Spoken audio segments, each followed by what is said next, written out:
Banyak orang tak tahu kalau orang nak bawa durian, kita mesti letak kopi. Panas ya? Kopi.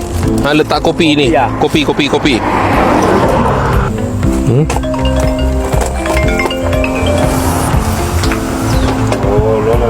Ada di telem.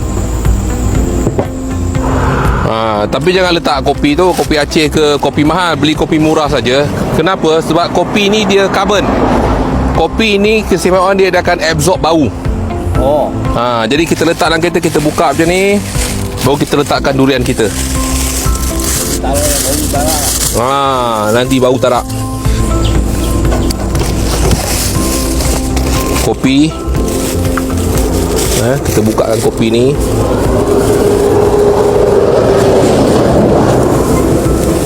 Jadi kalau anda nak ni, jangan beli kopi kapal api ke kan, kopi Nescafe mahal.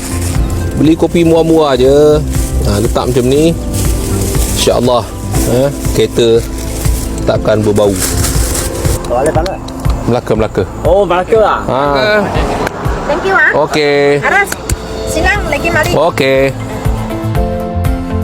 Kau tengok ni, ada bau ni. Tak ada bau kan? Itulah. Jadi lain kali kalau orang nak beli durian, jangan lupa beli ni pakai kopi yang murah je.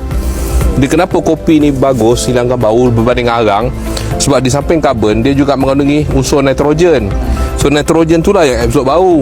Jadi tak bau kan walaupun durian kan? Betul. Kalau tidak habis satu beg semua pakaian pun bau. Okey, jumpa lagi. Terima kasih.